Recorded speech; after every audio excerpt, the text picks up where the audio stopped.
أعوذ بالله من الشيطان الرجيم بسم الله الرحمن الرحيم قل أعوذ برب الفلق من شر ما خلق ومن شر غاسق إذا وقب ومن شر النفاثات في العقد ومن شر حاسد إذا حسد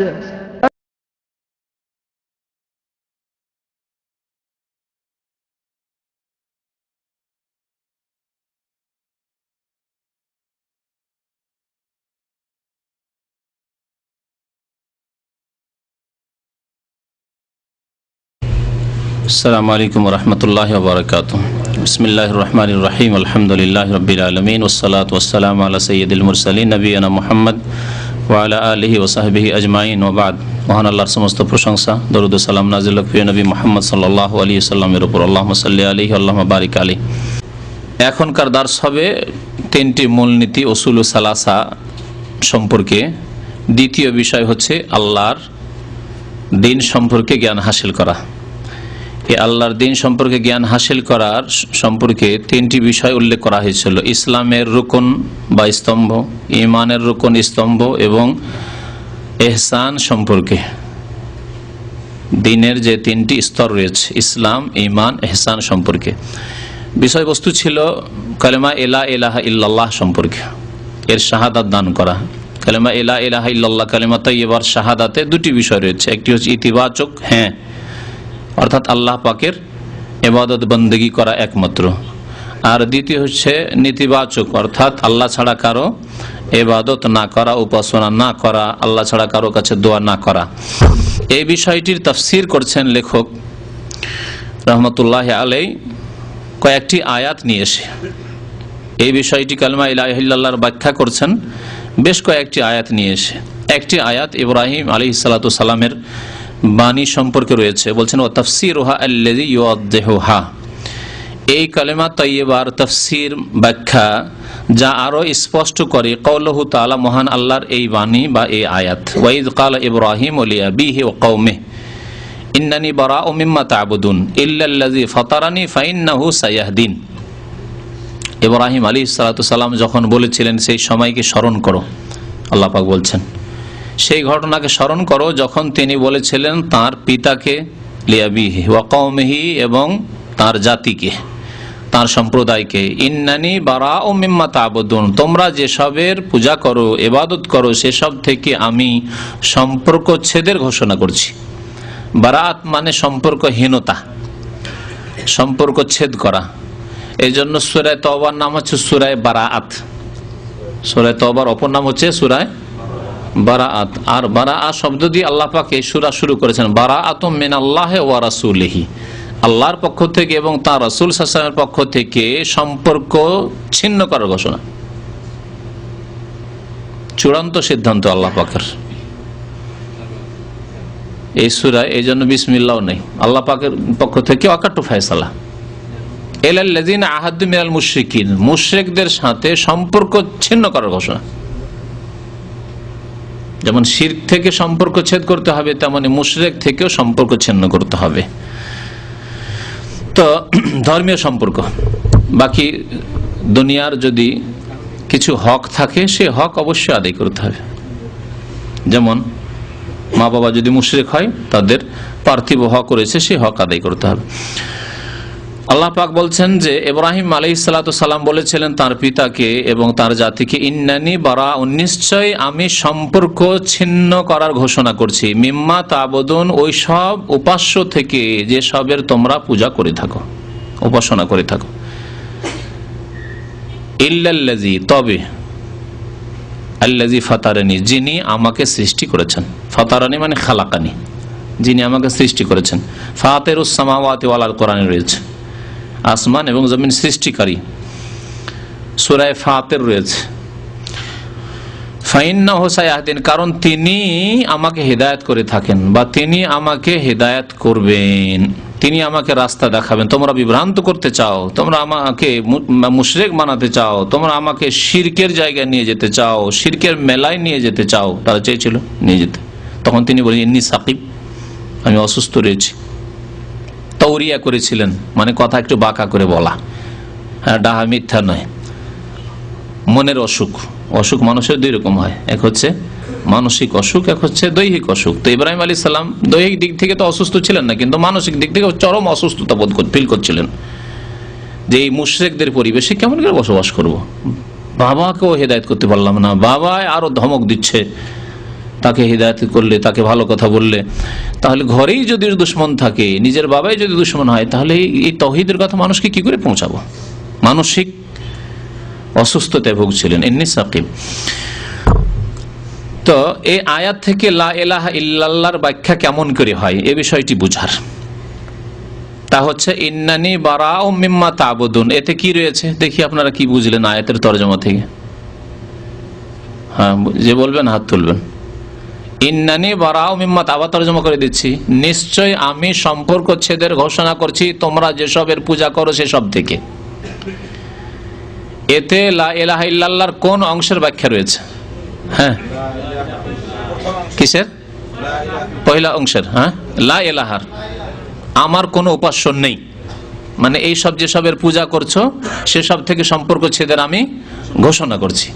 তাহলে ইন্নানি বারাউ মিম্মা তা'বুদুনে লা ইলাহার ব্যাখ্যা রয়েছে, আর ইল্লাল্লাযী ফাতারানিতে ইল্লাল্লাহর ব্যাখ্যা রয়েছে। তবে যিনি আমাকে সৃষ্টি করেছেন তার ইবাদত আমি অবশ্যই করি, তার ইবাদত করার জন্য আমাকে আল্লাহ সৃষ্টি করেছেন। ইল্লাল্লাযী ফাতারানি ফাইন্নাহু সায়াহদিন, নিশ্চয় তিনি আমাকে হেদায়েত দেবেন। তোমরা গুমরাহ করার চেষ্টা করলে হবে কি? তোমরা গুমরাহ পথভ্রষ্ট আমাকে করতে পারবে না। ওয়া জাআলাহা কালিমাতান বাকিয়াতান ফি আকিবিহি, এবং এই কলেমাকে লা ইলাহা ইল্লাল্লাহ, আল্লাহ ছাড়া কেউ সত্য মাবুদ নেই, এই কলেমাকে তিনি তার আগামী প্রজন্মে স্থায়ী রেখেছিলেন। এই দাওয়াত ইব্রাহিম খলিলুল্লাহ আলাইহিস সালাতু সালাম তার ছেলে ইসমাইল, স্ত্রী হাজরা, সারা তাদেরকে শিখিয়েছিলেন। ইসমাইল আলাইহিস সালাম সেই দাওয়াত পৌঁছালেন তার ছেলেদেরকে, এবং ইব্রাহিম আলাইহিস সালাতু সালামের আরেক ছেলের নাম কি? ইসহাক। ইসহাক আলাইহিস সালাতু সালামকে ইব্রাহিম খলিলুল্লাহ এই শিক্ষা দিলেন, ওয়া জাআলাহা কালিমাতান বাকিয়াতান ফি আকিবিহি, আকিব মানে প্রজন্ম, আগামী জেনারেশন। তো যারা পরবর্তীকালে আপনার নসলে জন্ম নেবে, তাদের মাঝে এই কলেমাকে তিনি স্থায়ী রেখেছিলেন, বাকি রেখেছিলেন। ইসহাক আলাইহিস সালাম তিনি নবী হলেন। ইসহাক আলাইহিস সালাম আবার এই কলেমা শিক্ষা কাকে দিয়ে গেলেন? তার ছেলে ইয়াকুব আলাইহিস সালাম। ইয়াকুব আলাইহিস সালাম তার ছেলে ইউসুফ আলাইহিস সালাম। এই জন্য সমস্ত আম্বিয়া কেরামদের মধ্যে হাদিসে রয়েছে যে শ্রেষ্ঠ করিম ইবনে করিম ইবনে করিম ইবনে করিম, শ্রেষ্ঠ শ্রেষ্ঠর ছেলে, তার বাবা শ্রেষ্ঠ, তার বাবা শ্রেষ্ঠ, তার বাবা শ্রেষ্ঠ, তিনি হচ্ছেন ইউসুফ আলাইহিস সালাম। ইউসুফ বিন ইয়াকুব বিন ইসহাক বিন ইব্রাহিম, করিম ইবনে করিম ইবনে করিম ইবনে করিম, সেই বুখারী শরীফ হাদিসে রয়েছে। আল্লাহ পাক তাদের সবাইকে নবুয়ত দিয়ে সম্মানিত করেছিলেন। লাআল্লাহুম ইয়ারজিউন, যাতে করে তারা আল্লাহর দিকে প্রত্যাবর্তিত হয়, ফিরে আসে। এই কলেমাকে মজবুত করে ধারণ করে থাকলে আল্লাহর দিকে ফিরে আসবে। দেখেন, যার ঈমান এই কলেমার উপর যত মজবুত তত বেশি সে তওবা করে আল্লাহর দিকে ফিরে আসবে। বাস্তব সত্য, আপনার ঈমান যত সুন্দর, ভুল ভ্রান্তি হতে পারে, কিন্তু আপনি তত দ্রুত আল্লাহর দিকে ফিরে আসবেন। আর যত আপনার সম্পর্ক ঢিলা ফসকা এই কলেমার সাথে, বাঁধন আপনার একেবারে কমজোর, তত বেশি আপনি পাপের দিকে যাচ্ছেন। আল্লাহ পাক আমাকে সৃষ্টি করলেন, আল্লাহ পাক আমাকে ইবাদত বন্দেগীর জন্য সৃষ্টি করেছেন, আল্লাহ পাকের আদেশ নিষেধ আমাকে মেনে চলতে হবে, এটি তার ইবাদত, আর আমি আল্লাহর নাফরমানি করেছি। তাহলে আমার সংশোধনের উপায় কি? মুক্তির উপায় কি? আল্লাহকে রাজি করার উপায় কি? লাআল্লাহুম ইয়ারজিউন, ফিরে আসা, আল্লাহর দিকে ফিরে আসা। আর আল্লাহর দিকে ফিরে আসার নাম হচ্ছে তওবা। তওবার শাব্দিক অর্থই হচ্ছে রুজু করা। তাবা ইয়াতুবু মানে ফিরে আসা, রাজা ইয়ারজিউ। তো এই আয়াতে লা ইলাহা ইল্লাল্লাহর ব্যাখ্যা পাওয়া গেল। দ্বিতীয় আয়াত ওয়াকাউল, মহান আল্লাহর বাণী। কলিয়া আয়াতগুলি কোথায় রয়েছে বলেন তো? জানা আছে? হাফিজ সাহেবের কেউ আছেন? ওয়াইদ ক্বালা ইব্রাহিমু লিআবিহি ওয়া কওমিহি ইন্নানী বারাউম মিম্মা তা'বুদুন, কোন সূরায় রয়েছে? মেলা হাফিজ রয়েছে নাকি? সূরা যুখরুফ, ঠিক আছে, যুখরুফ ছোট সূরা। ওয়া কাউলুহু ইয়া আহলাল কিতাবে তাআলাউ ইলা কালিমাতিন সাওয়াইন বাইনানা ওয়া বাইনাকুম আল্লা না'বুদা ইল্লাল্লাহ ওয়া লা নুশরিকা বিহি শাইআ ওয়া লা ইয়াত্তাখিযা বা'দুনা বা'দান আরবাবাম মিন দুনিল্লাহ ফাইন তাওয়াল্লাউ ফাকুলু আশহাদু বিআন্না মুসলিমুন। এই আয়াত কোথায় রয়েছে? সূরা আলে ইমরান। এই আয়াতে স্পষ্ট ঘোষণা করা হয়েছে কোরআনে কারীম আল্লাহ পাকের পক্ষ থেকে। আল্লাহ পাক নবী সাল্লাল্লাহু আলাইহি ওয়াসাল্লামকে বলছেন, কুল, হে নবী আপনি জানিয়ে দেন, ইয়া আহলাল কিতাব, হে আহলে কিতাব, হে ইহুদি খ্রিস্টান। আহলে কিতাব মানে যাদের এই দাবি রয়েছে যে আমরা অমুক অমুক নবীর উম্মত এবং ওই নবীগণকে কিতাব দেওয়া হয়েছে। যদিও কিতাবকে তারা বিকৃত করেছে, তাহরিফ করেছে, যদিও কিতাবের সাথে সম্পর্ক তাদের নামে মাত্র রয়েছে, যেমন বর্তমান আজকালকার জামানার ইহুদি খ্রিস্টান, তাদের নামে মাত্রেও তাওরাত ইনজিলের সাথে বাইবেলের সাথে সম্পর্ক রয়েছে। তাদের পার্থিব জীবনের, দৈনন্দিন জীবনের অধিকাংশ কোনো সম্পর্ক নেই দিনের সাথে। তাদের সম্পর্ক মদ, ব্যভিচার, কুকাজ আর পুঁজিবাদ, কেমন করে ক্যাপিটাল জমা করতে হবে, এইসবের সাথে। হালাল হারাম আজকে তার বাস্তব প্রমাণ আমেরিকাতে যে তাদের অর্থনৈতিক বিপর্যয় ঘটেছে। সুদ সুদ সুদের ওপরে সুদ করতে, সুদ আর জুয়া, সুদ আর জুয়া, সুদ আর ইনভেস্টমেন্ট করতে করতে ধসে গেছে তাদের অর্থনীতি। এদের দিনের সাথে সম্পর্ক, কিতাবের সাথে সম্পর্ক নামকে অস্তে, নামের সম্পর্ক।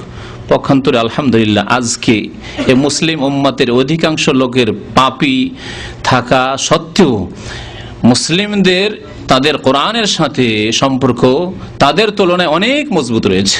বলুন আলহামদুলিল্লাহ। আল্লাহ পাক যেন আরো তৌফিক দান করেন এই মুসলিম জাতির পাপিষ্টদেরকে, গুনাহগারদেরকে, ফাসিকদেরকে ইসলামের দিকে, কোরআন সুন্নাহর দিকে ফিরে আসার জন্য তৌফিক দান করেন। মুসলিম জাতির বিদাতীদেরকে, যারা ভুল বুঝে রয়েছে ইসলাম সম্পর্কে, তাওহীদ সম্পর্কে, সুন্নাহ সম্পর্কে, রাসূলুল্লাহ সাল্লাল্লাহু আলাইহি ওয়াসাল্লামের ইত্তিবা অনুসরণ সম্পর্কে, তাদেরকে আল্লাহ যেন সহি বুঝার তৌফিক দান করেন। আল্লাহ পাক ইরশাদ করছেন, হে নবী বলে দেন, ঘোষণা করে বলে দেন, ইয়া আহলাল কিতাব, হে আহলে কিতাব। আজকালকার জামানায় আছে কেউ যে অমুসলিমকে বলে দেবে যে দেখো তোমার শান্তি এতেই রয়েছে? স্পষ্ট ঘোষণা করতে বলেছে আল্লাহ পাক রব্বুল আলামিন। নবী করিম সাল্লাল্লাহু আলাইহি ওয়াসাল্লামের জামানায় কত বড় শক্তি ছিল, পারস্য শক্তি, অগ্নিপূজক মুশরিকি শক্তি, আর ছিল রোমান শক্তি, সে খ্রিস্টান শক্তি। তাদের সবাইকে আল্লাহ পাক ঘোষণা করে জানিয়ে দিতে বলেছেন। যেমনই এই আদেশ আল্লাহর পক্ষ থেকে আসলো, রাসূলুল্লাহ সাল্লাল্লাহু আলাইহি ওয়াসাল্লাম তাদেরকে চিঠি লেখা শুরু করলেন। তাদের শাসকদেরকে, রাজাদেরকে, বাদশাদেরকে চিঠি লিখেছিলেন। আজ পর্যন্ত সেই চিঠিগুলির পাণ্ডুলিপি মজুদ রয়েছে। কেউ চিঠিকে সম্মানের নজর দেখেছে, কাউকে আল্লাহ তৌফিক দিয়েছে ইসলাম গ্রহণ। তিন রকম হয়েছে। কেউ ইসলাম গ্রহণ করে নিয়েছে, কেউ চিঠিগুলিকে শ্রদ্ধা করেছে কিন্তু পার্থিব লোভে তারা ইসলাম গ্রহণ করেনি। যে ইসলাম গ্রহণ করলে, যেমন রোমের রাজা কায়সার, হেরাকল, যদি মুসলমান হয়ে যায় রাজত্ব চলে যাবে 70 দিন, কিন্তু চোখে লাগিয়েছিল, মুখে লাগিয়েছিল, চুমন দিয়েছিল এবং আতরের সুগন্ধির একটি ডিব্বাতে ঢুকিয়ে রেখেছিল সে চিঠিকে। আর সে সহিহ বুখারীতে রিওয়ায়াত রয়েছে, হাদিস রয়েছে, বলেছিল যদি আমি বুঝতে পারতাম, জানতে পারতাম যে আমি নবীর কাছে পৌঁছিতে পারবো সাল্লাল্লাহু আলাইহি ওয়াসাল্লাম, তাহলে আমি যতই চেষ্টা করা প্রয়োজন ছিল চেষ্টা করতাম, কিন্তু আমাকে খ্রিস্টানেরা রোম থেকে পৌঁছিতে দেবে না, এখানে হত্যা করে দিবে যদি জানতে পারে তাহলে যে আমি যাচ্ছি মদিনায় মুহাম্মদুর রাসূলুল্লাহ সাল্লাল্লাহু আলাইহি ওয়াসাল্লামের সাথে সাক্ষাতের জন্য। যদি আমি তার কাছে পৌঁছিতে পারতাম, তাকে দেখতে পেতাম, লাগাসালতু আন কাদমাইহি, সহিহ বুখারী শরীফের হাদিস, তাহলে তার দুই পা আমি ধুয়ে দিতাম। একজন কোন রাজা, মহাশক্তি যেটি সেই যুগের, দুটি পরাশক্তি, সেই শক্তির একজন রাজা বলছে এই কথা। আর আরেকটি যে বড় শক্তি ছিল, পারস্য শক্তি, সেই শক্তি কিসরা, সেই কিসরা অবমাননা করেছিল, বেয়াদবি করেছিল। যেমন এই চিঠি পৌঁছল, চিঠিকে ছিঁড়ে ফেলে দিয়েছিল এবং দূতের অবমাননা করা যুগ যুগ ধরে এটি হচ্ছে বেআইনি, তার সাথে তারা শেষে বেয়াদবি করেছিল। নবী করিম সাল্লাল্লাহু আলাইহি ওয়াসাল্লামের কাছে যখন খবর আসলো যে আমার চিঠি, আমার পাঠানো চিঠিকে ছিঁড়ে ফেলে দিয়েছে। ছিঁড়ে ফেলাকে আরবিতে কি বলে? মাজ্জাকা ইউমাজ্জিকু, মানে ছিঁড়ে ফেলা বা ছিন্ন ভিন্ন করা। নবী করিম সাল্লাল্লাহু আলাইহি ওয়াসাল্লাম বদদুয়া দিয়েছিলেন মদিনায় বসে, একটি বদদুয়া, আল্লাহুম্মা মাজ্জিকহু কুল্লা মুমাজ্জাক। আল্লাহ, এই ইরানের অগ্নিপূজক রাজা বা তাদের রাজত্বকে তুমি ছিন্ন ভিন্ন করে দাও। মাজ্জিকহু, টুকরো টুকরো করে দাও, কুল্লা মুমাজ্জাক, টুকরো টুকরো করার মতো। তারপরে কি হয়েছিল জানেন? শিক্ষার জন্য বলছি। আল্লাহর দ্বীনের শত্রুতা করা, কোরআনের শত্রুতা করা, রাসূলুল্লাহ সাল্লাল্লাহু আলাইহি ওয়াসাল্লামের হাদিসের শত্রুতা করা, ইসলামের শত্রুতা করার পরিণাম যে দুনিয়াতেও খারাপ রয়েছে কত, তার শিক্ষার জন্য বলছি। ওই রাজার এক ছেলে ছিল, সেই ছেলে ছিল অত্যন্ত মদখোর আর লুচ্চা, ব্যভিচারকারী। এই দুটি হারামে ডুবে থাকতো। আর বাবা যতই লম্পট হোক, চায় না যে ছেলে লুচ্চা হোক আর মদখোর হোক, তাই না? আজকাল কোনো অমুসলিম বাবাও চায় না যে আমার ছেলে জেনা করুক, আমার ছেলে মদ খাক, চাই কি? চায় না। নিজে খারাপ হলেও চায় যে আমার ছেলেটা ভালো থাকে। দেখবেন যারা সিগারেট খায় তারাও ছেলে মেয়েকে সিগারেট খাওয়া পছন্দ করে না। হ্যাঁ,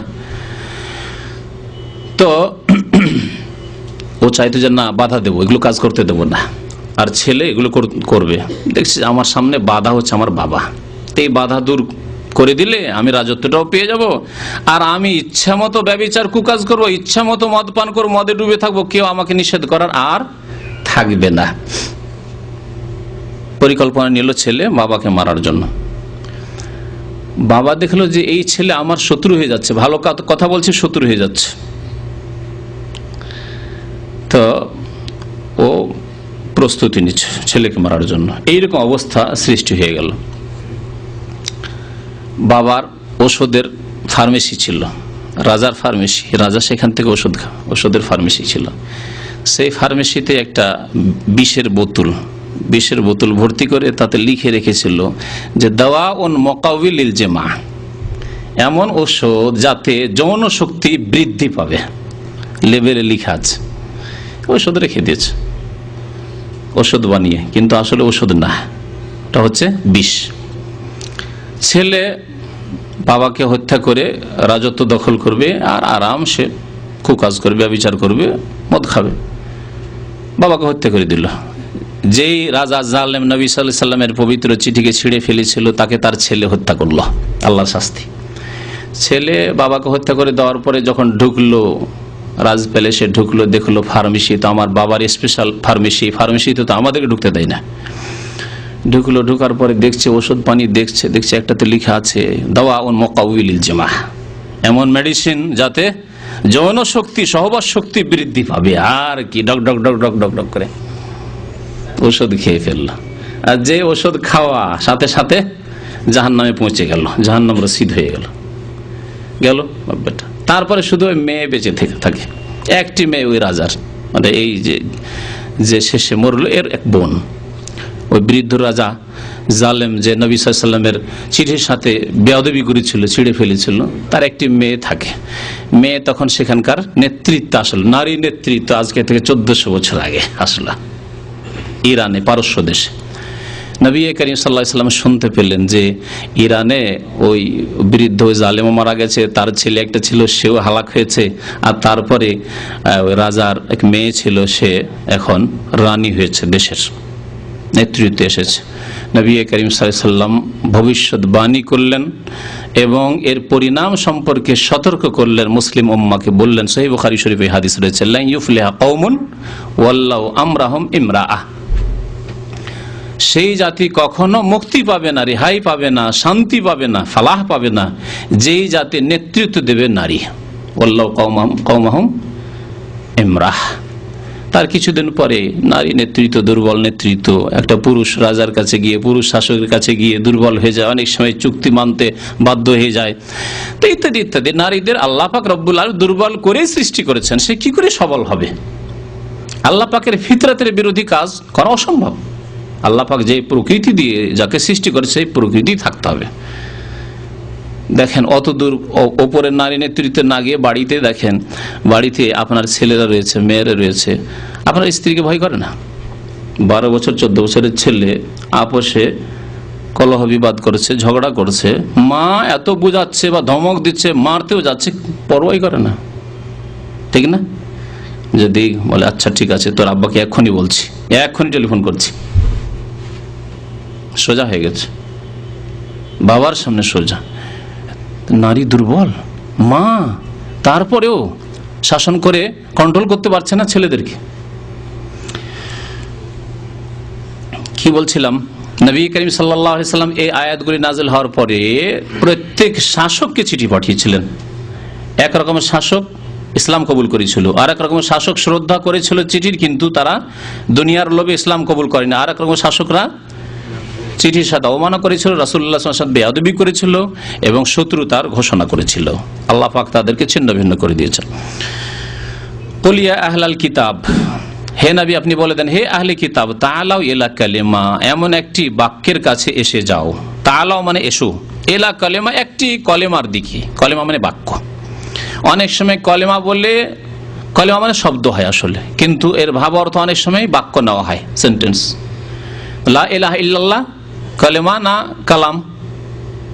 গ্রামারে এমনি আমরা বলছি কলেমা লা ইলাহা ইল্লাল্লাহ, কিন্তু এটি কলেমা, কালাম, বাক্য। এমন একটি বাক্যের দিকে, ভাব অর্থ, এমন একটি বাক্যের দিকে চলে আসো, সাওয়াইম বাইনানা ওয়া বাইনাকুম, যা আমাদের মাঝে এবং তোমাদের মাঝে সমান। আমরা এই মৌলিক বিষয়ে, মৌলিক দাওয়াতে আমরা কিন্তু সমান অধিকার রাখি, অধিকারের দিক দিয়ে সমান। তারপরে আসল দিন তোমাদের কাছে যেই দিন এসেছে, মুসা আলাইহিস সালাম নিয়ে এসেছেন, ঈসা আলাইহিস সালাম নিয়ে এসেছেন, তাদের দাওয়াত আর মুহাম্মদ রাসূলুল্লাহ সাল্লাল্লাহু আলাইহি ওয়াসাল্লামের দাওয়াত সাওয়াইম বাইনানা ওয়া বাইনাকুম, একই সমান। মুসা আলাইহিস সালাম লা ইলাহা ইল্লাল্লাহ নিয়ে এসেছেন, ঈসা আলাইহিস সালাম লা ইলাহা ইল্লাল্লাহ নিয়ে এসেছেন, যাদের অনুসরণে তোমরা দাবি করো কিন্তু তোমরা কাজে পরিণত করো না, বিকৃত করেছো সেই ধর্মকে। আর মুহাম্মদ রাসূলুল্লাহ সাল্লাল্লাহু আলাইহি ওয়াসাল্লাম লা ইলাহা ইল্লাল্লাহ নিয়ে এসেছেন। এমন কি বেদে, যদিও বেদ আরজরাই রচনা করেছে, আসমানে নাযিলকৃত কোনো কিতাব নয়, পুস্তক নয়, গ্রন্থ নয়, কিন্তু যেই বেদ রচনা হয়েছিল যাদের মাধ্যমে, তারা এমন এলাকা থেকে গিয়েছিল, হয় প্যালেস্টাইন থেকে, 2-3টি ইতিহাস রয়েছে, প্যালেস্টাইন থেকে গিয়েছিল অথবা ইরাক থেকে গিয়েছিল, যেগুলি হচ্ছে আরজুল আম্বিয়া, নবীদের জমি, নবীদের ভূমি। সুতরাং আজকে থেকে 4 থেকে 5,000 বছর আগে আর্যরা যখন ভারতে গেল, যারা পরে ব্রাহ্মণ নামে পরিচিত হইল, আর্যরা গিয়ে যখন নিজেরা বেদ রচনা করলো, তাদের কাছে কিছু মগজে নবীদের খবর, আসমানি খবর ছিল, তাওহীদ সম্পর্কে কিছু জ্ঞান ছিল। রচনা করতে গিয়ে তাওহীদের কথা বিভিন্ন বেদে তখন তারা উল্লেখ করলো, কিন্তু হিন্দুরা তা বাস্তবে পরিণত করলো না, সেই ধর্মকে পৌত্তলিকতার, পুতুল পূজার ধর্মে রূপান্তরিত করে দিল। এই জন্য বেদেও কিছু তাওহীদের কথা আছে, একত্রের কথা আছে, আবার অসংখ্য দেবী দেবতার কথাও আছে। জগা খিচুড়ি হয়ে গেছে, বিকৃত হয়ে গেছে, সব কথাই আছে, পুতুল পূজার কথাও আছে, আর একাম ব্রহ্মা, দ্বিতীয় নাস্তি, এসব কথাও আছে। হ্যাঁ, মুহাম্মদুর রাসূলুল্লাহ সাল্লাল্লাহু আলাইহি ওয়াসাল্লাম, তার জাতি, তার দলের লোকেরা লিঙ্গাচ্ছেদী, হ্যাঁ, লিঙ্গ ছেদ করা হবে মানে খাতনা করা হবে, এসব কথাও রয়েছে ঋগ্বেদে। তো এসব কথাও আছে, আর তার সাথে সাথে জগা খিচুড়ি হয়ে আরো কিছু আছে। তো যদি এই জগা খিচুড়ি থেকে এই হক বাতিলের সংমিশ্রণ যেখানে ঘটেছে, সত্য মিথ্যার যেখানে সংমিশ্রণ ঘটে গেছে, সেখান থেকে মুক্ত হলে কোরআনে কারীমের কাছে আসতে হবে, যেই কিতাবের আল্লাহ হেফাজতের দায়িত্ব নিয়েছেন। তাওরাতকে বিকৃত করেছে, ইনজিলকে বিকৃত করেছে, বাইবেলকে বিকৃত করেছে, কিন্তু কোরআনে কারীমের আল্লাহ পাক হেফাজতের দায়িত্ব নিয়েছেন। ইন্না নাহনু নাযালনা যিকরা ওয়া ইন্না লাহু লাহাফিজুন, আমি কোরআনুল কারীম নাযিল করেছি, জিকির, কোরআন এবং হাদিস নাযিল করেছি, এবং নিশ্চয় আমি তার হেফাজত করব। তাই কোরআনে কারীমের না একটি শব্দের বিকৃতি হয়েছে, না সহিহ অর্থের বিকৃতি হয়ে গেছে যে বুঝতে পারবেন না, এমন হয়নি। যদিও এক শ্রেণীর লোকের অর্থের বিকৃতি করার চেষ্টা করেছে কবর মাজার পন্থীরা, বিদাত পন্থীরা, সুফি পন্থীরা, কিন্তু এখন পর্যন্ত একটি দল কিয়ামত পর্যন্ত বহাল থাকবে, যাদের সম্পর্কে নবী করিম সাল্লাল্লাহু আলাইহি ওয়াসাল্লাম ভবিষ্যৎবাণী করেছেন, লা তাযালু তায়ফাতুম মিন উম্মতি যাহিরিন আলাল হক লা ইয়াদুররুহুম মান খাযালাহুম হাত্তা তাকুমাস সাআহ। কিয়ামত পর্যন্ত এমন একটি দল হকের উপর, সত্যের উপর জয়ী থাকবে এবং সাহায্যপ্রাপ্ত, মানসুরিন, অন্য হাদিসে রয়েছে, সাহায্যপ্রাপ্ত থাকবে, তাদেরকে কেউ অপদস্থ করতে পারবে না। তারা হক কথা, সহি কথা, কোরআন সুন্নাহর ব্যাখ্যা সারা বিশ্বে মানুষের কাছে পেশ করবে, এবং সারা বিশ্বের প্রত্যেকটি এলাকায় কিছু না কিছু লোক থাকবে। আল্লাহ পাক রব্বুল আলামিন কোরআনে কারীমের এইভাবে হেফাজতের দায়িত্ব নিয়েছেন। সুতরাং অমুসলিম ভাইদেরকে বলবো এবং মুসলিম ভাইদেরকে বলবো যারা নামে মাত্র মুসলমান, যে কোরআনের কাছে ফিরে আসতে হবে, কোরআনুল কারীমের আদর্শের কাছে ফিরে আসতে হবে দুনিয়ার সমস্যা দূর করার জন্য এবং মরার পরে, মৃত্যুর পরের যে জীবন, আখিরাতের জীবন রয়েছে, সেই জীবনের সমস্যা দূর করার জন্য, আল্লাহর আযাব থেকে রেহাই পাওয়ার জন্য। তো আল্লাহ পাক বলছেন তাআলাউ ইলা কালিমা, এমন একটি বাক্যের কাছে চলে আসো, সাওয়াইম বাইনানা ওয়া বাইনাকুম, আমাদের মাঝে তোমাদের মাঝে সমান সমান অধিকার রাখে। এমন নয় যে কোরআন কারীমের বিধান কালিমা লা ইলাহা ইল্লাল্লাহকে আমরা কুক্ষিগত করে রেখেছি শুধু মুসলিমদের জন্য, না, সারা বিশ্বের মানুষের জন্য, ইহুদির জন্য, খ্রিস্টানের জন্য, হিন্দুর জন্য, জৈনের জন্য, বৌদ্ধের জন্য, শিখের জন্য, মুসলিমের জন্য, সারা বিশ্বের মানুষের জন্য সবার সমান অধিকার রয়েছে। ইন্না আকরামাকুম ইনদাল্লাহি আতকাকুম, আলেমের ছেলে কিন্তু দিনের সাথে সম্পর্ক যদি ঢিলা হয়, আর আরেকজন ব্রাহ্মণের ছেলে, ব্রাহ্মণেরও ছেলে না, শূদ্রর ছেলে, ডোম মেথরের ছেলে মুসলমান হয়েছে, কালেমা লা ইলাহা ইল্লাল্লাহ মুহাম্মাদুর রাসূলুল্লাহ পড়ে মুসলিম হয়ে গেছে, এবং সেই ব্যক্তি সৎ, তার ইসলামের সাথে, কালেমার সাথে সম্পর্ক অটুট মজবুত। ইন্না আকরামাকুম, সম্মানিত কে? ইনদাল্লাহি, আল্লাহর নিকটে, আতকাকুম, যে যত বেশি আল্লাহকে ভয় করে, যার যত বেশি আল্লাহর সাথে সম্পর্ক মজবুত রয়েছে। তো সাওয়াইম বাইনানা ওয়া বাইনাকুমের এটি দিক মনে রাখবেন যে এই কলেমায় অধিকার সবার সমান, এখানে ভাগ বন্টন নেই, বিভিন্ন কাস্টে ভাগ করা হয়নি যা হিন্দুদের মধ্যে ভাগ করা হয়েছে। ব্রাহ্মণ শুধু বেদ পড়তে পারবে, সংস্কৃত শিখতে পারবে, আর বেদ পড়া অন্যদের জন্য নিষিদ্ধ। শূদ্ররা মন্দিরে ঢুকতে পারবে না, ডোম মেথর চামার এরা মন্দিরে যেতে পারবে না, সরাসরি পূজা দিতে পারবে না। ব্রাহ্মণকে আরজি করবে যে আমার একটু এইগুলি কি বলে প্রসাদ, এসবগুলিকে একটু পৌঁছিয়ে দেন, হ্যাঁ, দেবীর কাছে, দেবতার কাছে পৌঁছে দেন। না, ইন্না আকরামাকুম ইনদাল্লাহি আতকাকুম, গোলাম, মনিব, ডোম, মেথর, ক্লিনার পাশাপাশি নামাজে দাঁড়াবে, এই ইসলাম শিক্ষা দিয়েছে। সমান অধিকার রাখবে, একই প্লেটে খাবে, একই সাথে বসবে। আল্লাহ না'বুদা ইল্লাল্লাহ, এই কলেমা যে সমান, সেই কলেমা কি? আল্লাহ না'বুদা, আমরা ইবাদত করব না, ইল্লাল্লাহ, আল্লাহ ছাড়া কারো। হ্যাঁ, এটি কলেমা লা ইলাহা ইল্লাল্লাহর ব্যাখ্যা রয়েছে না? নেই? হ্যাঁ, আল্লাহ না'বুদা মানে লা ইলাহা ইল্লাল্লাহ, লা ইলাহা ইল্লাল্লাহ, লা ইলাহা ইল্লাল্লাহ সেই অর্থ বহন করে আল্লাহ না'বুদা ইল্লাল্লাহ। যখন আপনি বললেন যে আল্লাহ ছাড়া কেউ সত্য মাবুদ নেই, লা ইলাহা ইল্লাল্লাহ, তার মানে আপনি যেন বলছেন একই কথাই যে আমি আল্লাহ ছাড়া কারো ইবাদত করব না, করি না, আল্লাহ ছাড়া কাউকে সেজদা করি না, আল্লাহ ছাড়া কারো কাছে দোয়া করি না, আল্লাহ ছাড়া কারো কাছে ছেলে মেয়ে চাই না, আল্লাহ ছাড়া কারো কাছে রোগের আরোগ্য চাই না। তাহলে এটা কি করে হতে পারে? একজন লোক বলছে লা ইলাহা ইল্লাল্লাহ আর মাজারে গিয়ে সিজদা করে, মাজারে গিয়ে খাসি মুরগ জবাই করে, মাজারে আবার চাদর চড়ায়, মাজারে গিয়ে আবার ছেলে চায়, মাজারে গিয়ে রোগের আরোগ্য তলব করে, কি করে হতে পারে? অসম্ভব কথা।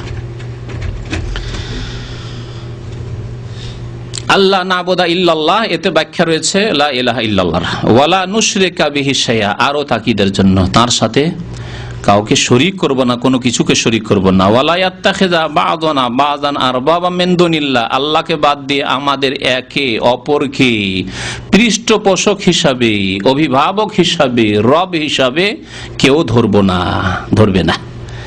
একে অপরকে কেউ রব হিসাবে গ্রহণ করবে না। রব মানে বিধানদাতা, বিধানদাতা হিসাবে গ্রহণ করবেন না। তাহলে না উলুহিয়াতে শিরক করবেন, না রুবুবিয়াতে শিরক করবেন। প্রতিমা পুতুলকে সেজদা করলো না, হয়তো একজন মাজারে সেজদা করছে না, শিরক। প্রতিমাকে সেজদা করলো না, পুতুলকে সেজদা করলো না, মাজারেও শিরক করলো না, কিন্তু আল্লাহ ছাড়া অন্যকে রব বানিয়ে ফেলেছে। কমিউনিজমে বিশ্বাসী, মার্কসবাদে বিশ্বাসী, পুঁজিবাদে বিশ্বাসী, মানব রচিত বিধানে বিশ্বাসী, রব বানিয়ে ফেলেছে। আমাদের দেশ চালাতে হলে না, আজকাল কোরআনী শাসন চলবে না, আজকাল হয় পশ্চিমা তরিকায় চালাইতে হবে, হ্যাঁ, আর না হলে আপনার রাশিয়ান তরিকাতে, চাইনার তরিকাতে চালাইতে হবে, সেই পদ্ধতি অবলম্বন করতে হবে। সোশ্যালিস্ট হইতে হবে, আর না হলে ক্যাপিটালিস্ট হইতে হবে। এরা যেন আল্লাহ ছাড়া অন্যকে রব বানিয়ে ফেলেছে। ওয়ালা ইয়াত্তাখিযা বা'দুনা বা'দান আরবাবা মিন দুনিল্লাহ, এইরকমই যারা সরাসরি কোরআন সুন্নাহর অনুসরণ করলো না, কোরআন সুন্নাহ অনুসরণ করার জন্য শর্ত লাগালো যে আমাদের অমুক হুজুর এটাকে পাশ করিয়েছে কিনা, স্পষ্ট আয়াত, সহি হাদিস, তারপরে না না না এটা মানা যাবে না কারণ আমাদের অমুক ইমাম সাহেব বলেননি, অমুক হুজুর বলেননি। শর্ত সাপেক্ষ কোরআন হাদিস মানবে। তারা যেন মধ্যখানে রব সাব্যস্ত করেছে আল্লাহ ছাড়া অন্যকে। বোঝার চেষ্টা করবেন। ওয়ালা ইয়াত্তাখিযা বা'দুনা বা'দান আরবাবা মিন দুনিল্লাহ, আমরা একে অপরকে মানুষকে রব হিসাবে গ্রহণ করব না। আদি বিন হাতিম রাদিয়াল্লাহু তাআলা হাদিসে এই রয়েছে যে একজন হালাল করে দিল, হালাল মনে করলেন, হারাম মনে করে দিল, হারাম মনে করলেন, তাহলে এইটি রব বানিয়ে না হইল। আজকে খ্রিস্টান জগতে ভ্যাটিকানের যে বড় পোপ, সে খ্রিস্টান জগতের জন্য যে কোনো জিনিস যদি বৈধ করে তো বৈধ হয়ে যাবে। এতদিন পর্যন্ত ঈসা আলাইহিস সালাম থেকে শুরু করে হালাল ছিল, হয়তো হারাম হয়ে যাবে যদি হারাম করে, আর হারাম ছিল হালাল হয়ে যাবে। এই অধিকার তাদের আছে নাকি তারা বলে। ইসলাম এইরকম নয়। কাবা শরীফের ইমাম এতদিন ধরে একটি কাজ হারাম ছিল আর হালাল হয়ে যাবে না, এই অধিকার কাউকে দেওয়া হয়নি। যা হালাল হারাম কোরআন হাদিসে স্পষ্ট হচ্ছে। যদি কাবা শরীফ ইমামই হোক বা অন্য কোনো আলেম হোক আর সাধারণ মানুষ কোনো কিছুকে হালাল বলতে হয় তাহলে কোরআন থেকে দলিল দিতে হবে, না হয় রাসূলুল্লাহ সাল্লাল্লাহু আলাইহি ওয়াসাল্লামের হাদিস থেকে দলিল দিতে হবে। দলিলবিহীন আপনি বলবেন যে না না এতদিন হারাম ছিল কিন্তু এখন সংস্করণ করা হয়েছে। আজকাল কিছু মডার্ন মুসলিমরা বলছে ইসলামের সংস্কার প্রয়োজন, এরকম দাবি করছে। সংস্কার করতে হবে, মডিফাই করতে হবে ইসলামকে। এরা ওই রকমই যারা মানুষকে রব বানিয়ে নিতে চায়, যুগ উপযোগী করতে হবে, যেন তাদের কাছে কোরআন সুন্নাহর বিধান যুগ উপযোগী নয়। অথচ আল্লাহ পাক কিয়ামত পর্যন্ত কোরআনের হেফাজত করবেন এবং কোরআনের বিধান বাস্তবায়ন হবে, এতেই শান্তি পাবে। শেষ জামানায় এই কোরআন ছাড়া আর কোনো বিধান থাকবে না, নবী করিম সাল্লাল্লাহু আলাইহি ওয়াসাল্লাম সেই ভবিষ্যদ্বাণীও করেছেন। ফাইন তাওয়াল্লাউ, এসব কথা বলে দেওয়ার পরে যদি তারা ফিরে যায় মানব না। এতগুলি কথা বলা হলো, আল্লাহ পাক কি বললেন? একটি কথার দিকে চলে আসো, যেটি সমান, যাতে আমাদের সমান অধিকার রয়েছে। আল্লাহ নাবুদা ইল্লাল্লাহ, একমাত্র আল্লাহর ইবাদত করবো, আর কারো ইবাদত করবো না। ওয়ালা নুশরিকা বিহি শাইআ, আল্লাহর সাথে শিরিক করবো না। আর আমরা একে অপরকে মানুষকে রব হিসাবে, পৃষ্ঠপোষক হিসাবে, বিধান দাতা হিসাবে গ্রহণ করবো না। বিধান নেব একমাত্র আল্লাহ পাকের কাছ থেকে, রাসূলুল্লাহ সাল্লাল্লাহু আলাইহি ওয়াসাল্লামের হাদিস থেকে। যদি না মানে ফিরে যায় যদি, ফাকুলু, তাহলে হে নবী, হে মুসলিম, তোমরা বলে দাও, ইশহাদু, সাক্ষী থাকো, তোমরা সাক্ষী থাকো, বেআন্না মুসলিমুন, যে আমরা মুসলিম। তোমরা মানবে না কোনো পরোয়া নেই, আমি একা হইলেও বেআন্না মুসলিম, আমরা মুসলিম ঘোষণা করতে, আমরা আল্লাহকে মানি, আল্লাহর দিন মানি, কোরআন মানি, সুন্নাত মানি, এ কথা বলতে কোনো রকমের যাতে করে দ্বিধাদ্বন্দ্ব না থাকে, ভয় ভীতি না থাকে। ফাকুলু সাদু, সাক্ষী থাকো তোমরা। কালকে আমাদের এই সাক্ষী সম্পর্কে জিজ্ঞাসা করা হবে। বেআন্না মুসলিম, আমরা স্পষ্ট ঘোষণা করেছি মুসলিম। তারপরে লেখক বলছেন যে মুহাম্মদুর রাসূলুল্লাহ সাল্লাল্লাহু আলাইহি ওয়াসাল্লাম, কালেমার দ্বিতীয় অংশ হচ্ছে মুহাম্মদ রাসূলুল্লাহ, লা ইলাহা ইল্লাল্লাহ একটি অংশ, আল্লাহ ছাড়া কেউ সত্য মাবুদ নেই, আর মুহাম্মদ সাল্লাল্লাহু আলাইহি ওয়াসাল্লাম আল্লাহর প্রেরিত রাসূল। এই মুহাম্মদ সাল্লাল্লাহু আলাইহি ওয়াসাল্লাম আল্লাহর প্রেরিত রাসূল, এর দলিল কি কোরআনে কারীমে? এর ব্যাখ্যা বা এর দলিল রয়েছে এই আয়াতগুলিতে। সূরা তাওবা আয়াত নম্বর 128 আল্লাহ পাক ইরশাদ করেছেন, ওয়া দালিলু শাহাদাতি আন্না মুহাম্মাদান রাসূলুল্লাহ, মুহাম্মদ সাল্লাল্লাহু আলাইহি ওয়াসাল্লাম যে আল্লাহর রাসূল, এর দলিল প্রমাণ হচ্ছে কাউলুহু তাআলা, মহান আল্লাহর এই বাণী, লাকাদ জাআকুম রাসূল, তোমাদের নিকট একজন রাসূল আগমন করেছেন, মিন আনফুসিকুম, তোমাদের মধ্য থেকে। আল্লাহ পাক প্রথম সম্বোধন করেছেন আরব জাতিকে, মক্কাবাসীকে, বলছেন মিন আনফুসিকুম, কুরাইশকে, মিন আনফুসিকুম, হে কুরাইশ তোমাদের বংশে, হে আরব তোমাদের মধ্যে, হে মক্কাবাসী তোমাদের মক্কা শহরে, মিন আনফুসিকুম, হে মানব জাতি তোমাদের মধ্য থেকে, আমি ফেরেশতা থেকে পাঠাইনি, জিন থেকে পাঠাইনি, মিন আনফুসিকুম। আজিজুন আলাইহি মা আনিতুম, তোমাদের কষ্ট হলে তিনি বড় কষ্ট পান। আজিজুন মানে এখানে শাকুন, আজিজের কয়েকটি অর্থ হয়, তিনটি অর্থ আপনাদেরকে বলে দিই। সব জায়গায় আজিজ দেখলে যে আপনি একটা অর্থ লাগিয়ে দিবেন, দিয়ে তরজমা করবেন, হবে না। বাংলা তরজমা কোরআন পড়ছেন আর দেখছেন আজিজুন আলাইহি মা আনিতুম, তোমাদের মুশকিল হলে তিনি অত্যন্ত কষ্ট বোধ করেন। কে? রাসূলুল্লাহ সাল্লাল্লাহু আলাইহি ওয়াসাল্লাম। আজিজুন মানে এখানে কষ্টের অর্থ করে দিল। আরে কেমন কথা, কষ্টের অর্থ? আজিজ মানে তো যেমন যে পেয়ারা, আজিজ মানে পেয়ারা না? ইয়া আজিজি বলছেন না, ইয়া আজিজি, হ্যাঁ মাই ডিয়ার, আজিজি বলছে। আজকাল টিকিট গুলোতে লেখা আজিজি আর রাকিব, হ্যাঁ ডিয়ার প্যাসেঞ্জার, আজিজি। আজিজ মানে তো প্রিয় হয়, আর আজিজ মানে আপনি করলেন কষ্ট, কেমন অর্থ করলেন আপনি? আবার আজিজ, ওয়াল্লাহু আজিজুন হাকিম, ওখানে আবার আজিজ মানে কি? হ্যাঁ, কি বললেন? ওই আজিজ মানে কি? ইন্নাল্লাহ আজিজুন যুনতাকাম ওয়াল্লাহু আজিজুন হাকিম। হ্যাঁ, সর্বজয়ী। আজিজ মানে সবার উপর যিনি জয়ী, আজিজ। সবাই তার কাছে নথি স্বীকার করতে বাধ্য, আল্লাহ আজিজ। তো এগুলি অর্থ রয়েছে এখানে। আজিজ মানে হচ্ছে যাকে কোনো কাজে কষ্ট হয়, আজিজুন, তাকে কষ্ট হয়। মানে তোমাদের মুশকিল হলে, তোমাদের অসুবিধা হলে, নবী করিম সাল্লাল্লাহু আলাইহি ওয়াসাল্লাম অত্যন্ত দয়ালু, উম্মতের কোন লোককে যদি কষ্ট হয় তিনি অত্যন্ত কষ্ট বোধ করেন, সুতরাং তোমাদেরকে এই কষ্ট থেকে, বিপদ থেকে রক্ষা করতে চান। কালিমা লা ইলাহা ইল্লাল্লাহ পড়ে নাও, শিরক ছেড়ে দাও, 5 ওয়াক্ত নামাজ পড়ো, নবী সাল্লাল্লাহু আলাইহি ওয়াসাল্লামের খাঁটি উম্মত হয়ে যাও। হারিসুন আলাইকুম, তোমাদের জন্য অত্যন্ত আগ্রহী, অর্থাৎ তোমাদের কল্যাণের জন্য অত্যন্ত আগ্রহী। হারিস, আগ্রহী। বিল মুমিনিনা রাউফুর রহিম, মুমিনদের উপর অত্যন্ত দয়ালু এবং সহনশীল। রউফ এবং রাহিম, এখানে নবী করিম সাল্লাল্লাহু আলাইহি ওয়াসাল্লামের গুণ বর্ণনা করা হয়েছে। কতগুলি আল্লাহ পাক রব্বুল আলামিন গুণবাচক নাম রয়েছে যেগুলি আল্লাহ ছাড়া অন্যের ক্ষেত্রে বলা যেতে পারে, যেমন এই আয়াত প্রমাণ করে নবী সাল্লাল্লাহু আলাইহি ওয়াসাল্লাম সম্পর্কে রহিম, রউফ এবং রাহিম বলা হয়েছে। কিন্তু যেসব নাম এমন অর্থ বহন করে যেটি আল্লাহ ছাড়া কারোর জন্য হতেই পারে না, সেই সব নাম আল্লাহ ছাড়া অন্যের জন্য ব্যবহার করা জায়েজ না। যেমন আল্লাহ রাজ্জাক, রিজিক দাতা, কেউ রিজিক দিতে পারে নাকি? দেবী দেবতা ওয়ালাদের কাছে দেবী দেবতা দিতে পারে, তারপরে লক্ষ্মী দেবী তাদেরকে নাকি রিজিক দেয়, তাই না? আবার সরস্বতী দেবী তাদেরকে বিদ্যা দেয়। ওই রকম মাজারপন্থী মুশরিকদের কাছে, ওদের কাছে খাজা বাবা গরিব নামাজ, গরিবের দাতা। আবার জিলানি নাকি গাউসুল আজম, মহান উদ্ধারকারী, তা তো দিতে পারলো? এর কথা তাহলে সত্য নয়, মিথ্যা। রাজ্জাক একমাত্র আল্লাহ পাক রব্বুল আলামিন, সুতরাং কোন ব্যক্তিকে রাজ্জাক বলা যাবে না। রাজ্জাক ভাই, মিস্টার রাজ্জাক, আজকালকার মডার্ন জামানায় কারো নাম আব্দুর রাজ্জাক আর তার অফিসিয়াল নাম হচ্ছে মিস্টার রাজ্জাক, না, জায়েজ নয়। কারো নাম হচ্ছে আব্দুল খালেক আর গ্রাম্য ভাষা হচ্ছে খালেক ভাই। ও খালেক সৃষ্টিকর্তা, আবার তার ভাই কি করে হয়ে গেল? সৃষ্টিকর্তা আল্লাহ পাক রব্বুল আলামিন, আসমান জমিনের মালিক। আর অফিসিয়াল ভাষায় মিস্টার খালেক, মিস্টার খালেক। আরে মিস্টার রহমান পর্যন্ত বলছে, কারণ আব্দুর রহমান মিস্টার রহমান, মিস্টার রহমান কি করে?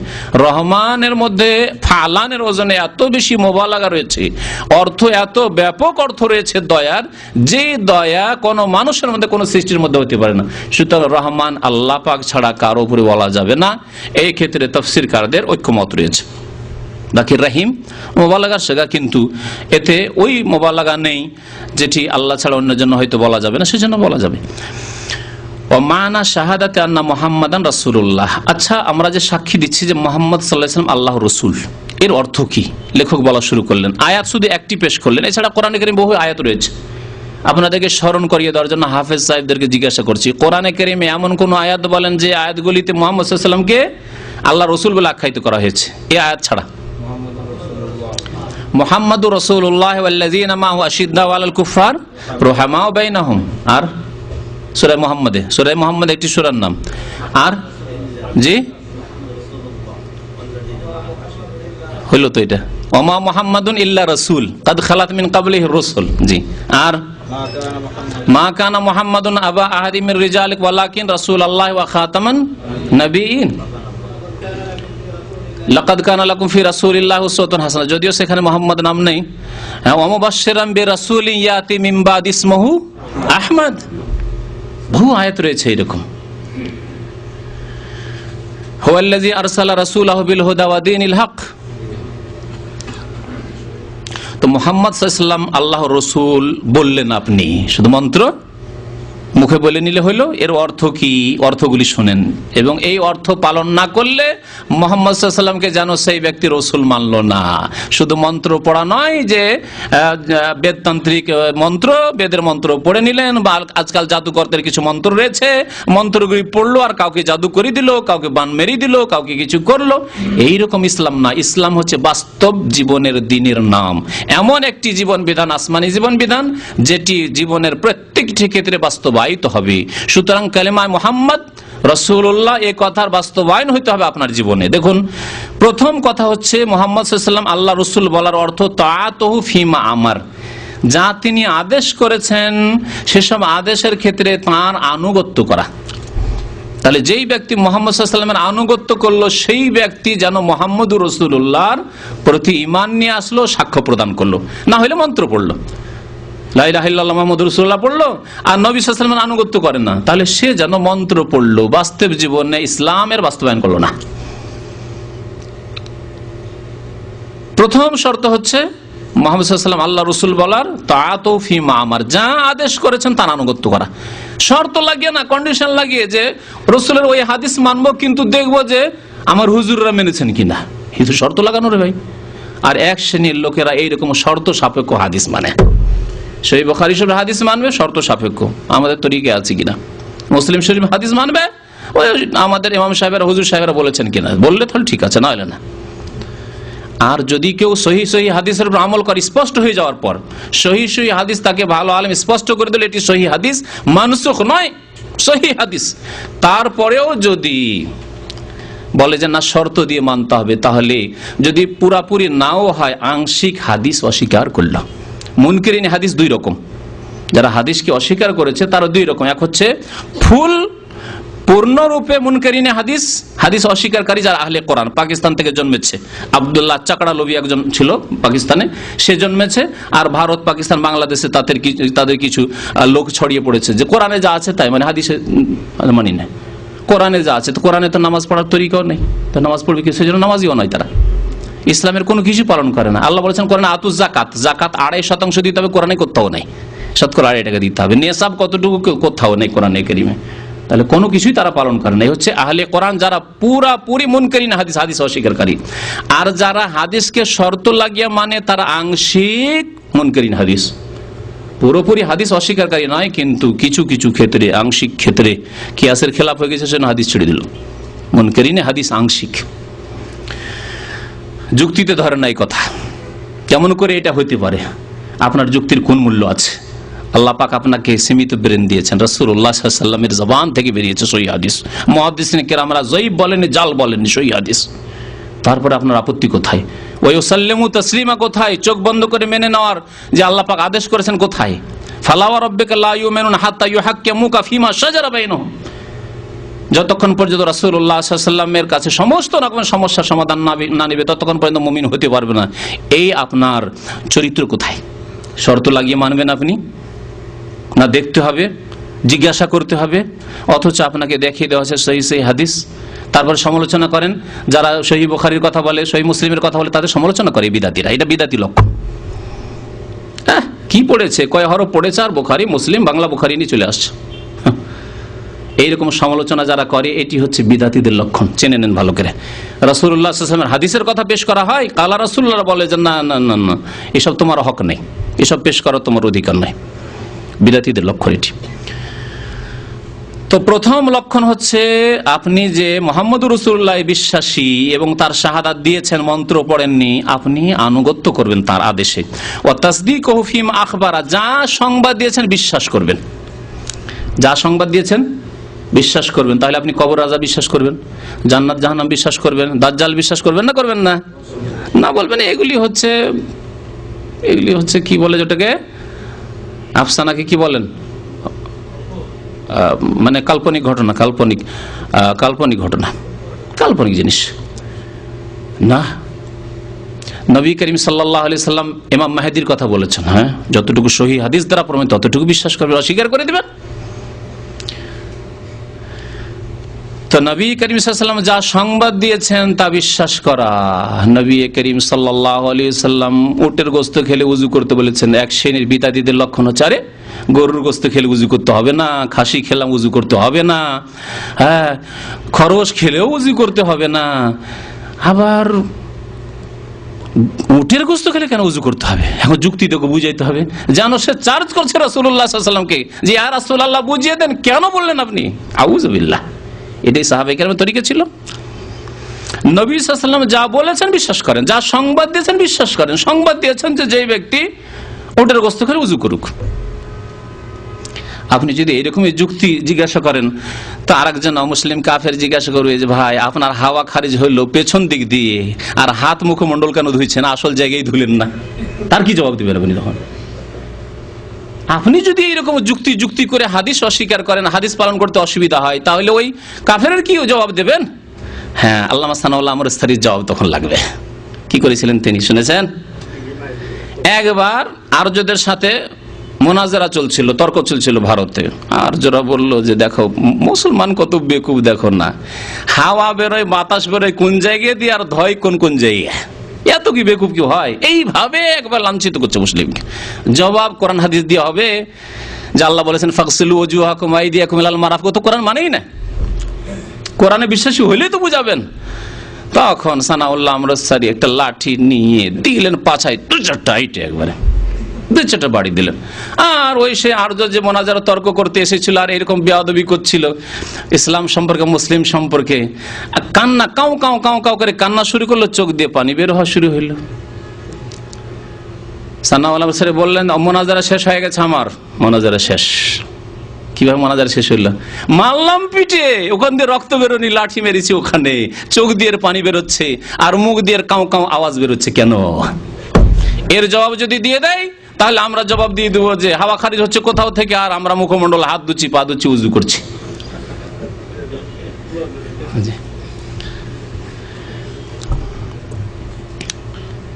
নবী করিম সাল্লাল্লাহু আলাইহি সাল্লামের যা কিছু সংবাদ, গায়বী সংবাদ, দেখি না বুঝি না, কবর আযাব দেখি না বিশ্বাস করি, জান্নাত দেখি না, জাহান্নাম দেখি না বিশ্বাস করি, হিসাব হবে, জবাব দিতে হবে, পুলসেরাত হবে বিশ্বাস করি। নবী সাল্লাল্লাহু আলাইহি ওয়াসাল্লাম খবর দিয়েছেন। ওয়াজতেনাবু মা আনহু নাহা ওয়া জাজার, এবং বেঁচে থাকা যা রাসূলুল্লাহ সাল্লাল্লাহু আলাইহি ওয়াসাল্লাম নিষেধ করেছেন এবং সতর্ক করেছেন তা থেকে। নবী সাল্লাল্লাহু আলাইহি ওয়াসাল্লাম সতর্ক করেছেন, নিষেধ করেছেন তা থেকে বেঁচে থাকা। টাকনার নিচে কাপড় নিয়ে যাবে না, নিষেধ করেছেন, বেঁচে থাকা। এটা হচ্ছে মুহাম্মদুর রাসূলুল্লাহর শাহাদাত দেওয়ার আপনার লক্ষণ, যে শাহাদাত দিয়েছেন সত্যি অন্তর থেকে এবং কাজে কর্মে পরিণত করছেন। আপনি যদি অসুবিধা নেই, এমন কোন হালকা ব্যাপার, নবী সাল্লাল্লাহু বলছেন মিনাল মাসফাল মিনাল কাবাইন মিনাল ইজার ফাফিন্নার, হালকা ব্যাপার, তাহলে আপনি মুহাম্মদুর রাসূলুল্লাহর শাহাদাত আমলে দিলেন না, আপনি মন্ত্র পড়েছেন শুধু। এইরকম বহু জীবনের আপনার বহু যে কোনো নিষেধ আল্লাহ নবী সাল্লাল্লাহু আলাইহি ওয়াসাল্লাম নিষেধ করেছেন, অথচ আপনার কাছে ওটি হালকা লাগে। নবী করিম সাল্লাল্লাহু আলাইহি ওয়াসাল্লাম বাধা দিচ্ছেন আর আপনি করে যাচ্ছেন। ওয়া আল্লাহ ইউবাদাল্লাহ ইল্লা বিমা শারাহ, এবং আল্লাহর শরীয়ত সম্মত ইবাদত একমাত্র করবে, আল্লাহর শরীয়তবিহীন অন্য কোনো ইবাদত করবে না। বলবে না যে না এটি যদিও হাদিসে নেই তো বিদাতে হাসানা। যেই ব্যক্তি বলল যে হাদিসে নেই তবে বিদাতে হাসানা, ওটা ভালো, সেই ব্যক্তি মুহাম্মদুর রাসূলুল্লাহর শাহাদাত কাজে কর্মে দিল না। কয়টি অর্থ তাহলে ভুলবেন না? তাআতুহু ফিমা আমার ওয়া তাসদীকুহু ফিমা আখবারা ওয়াজতিনাবু মা আনহু নাহা ওয়া জাজার, আর কি ওয়া লা ইউবাদাল্লাহ ইল্লা বিমা শারা। চারটি কথা মনে রাখবেন। রাসূলুল্লাহ সাল্লাল্লাহু আলাইহি ওয়াসাল্লামের যদি সত্যি সত্যি হক আদায় করতে হয়, আর যদি সত্যি আপনি মুসলিম হয়ে মুহাম্মদুর রাসূলুল্লাহর সাক্ষ্য প্রদান করে থাকেন, কলিমা পড়ে থাকেন, এই চারটি কাজ করবেন। আর একটি কাজ করবেন যেটি হক, রাসূলুল্লাহ সাল্লাল্লাহু আলাইহি ওয়াসাল্লামের হক, তা হচ্ছে বেশি বেশি দরুদ ও সালাম পড়বেন সাহাবায়ে কেরামের তরিকা, বিদাতি তরিকা নাই, জলসা ওয়াজ মাহফিলে সাল্লাল্লাহু আলা সাইয়্যিদিনা নাই, সম্মিলিত দরুদ না। হ্যাঁ, যেইভাবে নবী করিম সাল্লাল্লাহু আলাইহি ওয়াসাল্লাম সাহাবায়ে কেরামকে শিখিয়েছেন, যখনই নাম আসবে রাসূলের তখন কি বলবেন? সাল্লাল্লাহু আলাইহি ওয়াসাল্লাম। বিদাতি বক্তাদের লক্ষণ যে নাম আছে, প্রিয় নবী বলেছেন, হুজুর বলেছেন, কিন্তু সাল্লাল্লাহু আলাইহি ওয়াসাল্লাম বলেন না। আর শুরুতে মহব্বতের সাথে একটু জোরে সোরে, একটু অন্তর থেকে অন্তর খুলে একটু দরুদ শরীফ পড়ুন, আল্লাহুম্মা, শুরু করে দিল, ব্যাস। ওয়া লা ইউবাদাল্লাহ, দরুদ পড়া ইবাদত কিনা? দরুদ পড়া ইবাদত। তাহলে ইবাদত করতে হবে ইল্লা বিমা শারা, শরীয়ত সম্মত। শরীয়ত নাযিল হয়েছে মুহাম্মদুর রাসূলুল্লাহর উপর, এবং তার বাস্তবায়ন প্রথম সারির লোক যারা করেছেন তারা হচ্ছেন সাহাবায়ে কেরাম। ফাইন আমানু বিমিসলি মা আমানতুম বিহি, হে সাহাবায়ে কেরাম, তোমাদের মতো তারা যদি ঈমান নিয়ে আসে পরবর্তী লোকেরা, তাহলে ফাকাদ ইহতাদাও, তাহলেই হিদায়াত পাবে। আর নিজের পক্ষ থেকে দুরুদের তরিকা গড়ে নেবে, দুরুদে তাজ, দুরুদে তোনাজ্জিনা, দুরুদে মাহি, দুরুদে লাখি, দুরুদে ওমো, গাঞ্জুল আরশ, আর সুন্নতি তরিকা ছেড়ে দেবেন। তা চলবে না। নবী সাল্লাল্লাহু আলাইহি ওয়াসাল্লাম রিসালাতে শাহাদাত দিয়েছেন, সুতরাং তার থেকে সবকিছুই নিতে হবে। ওয়াল্লা ইউবাদাল্লাহ ইল্লা বিমা শারা। আল্লাহ পাক রব্বুল আলামিন যেন বুঝার তৌফিক দান করেন। আল্লাহ পাক রব্বুল আলামিন যেন হককে আমাদেরকে গ্রহণ করার তৌফিক দান করেন, আমাদের মনে হক গ্রহণ করার জন্য যেন উদারতা দান করেন। আল্লাহ বাতিলকে বাতিল বলে চিহ্নিত করার যেন তৌফিক দান করেন, বাতিল থেকে আমাদেরকে বেঁচে থাকার যেন তৌফিক দান করেন। আল্লাহ আমাদের গুনাহ খাতা যেন মাফ করে দেন, আমাদের মাতা পিতা আত্মীয় স্বজনদের গুনাহ খাতা যেন মাফ করে দেন। যারা উম্মতে মুসলিমান মারা গেছে তাদেরকে আল্লাহ যেন জান্নাতুল ফিরদৌস দান করেন। আল্লাহ যারা বেঁচে রয়েছে তাদেরকে হিদায়াত রাখেন, আমাদেরকে শেষখানে যেন কালেমা লা ইলাহা ইল্লাল্লাহ মুহাম্মাদুর রাসূলুল্লাহ পড়ার তৌফিক দান করেন।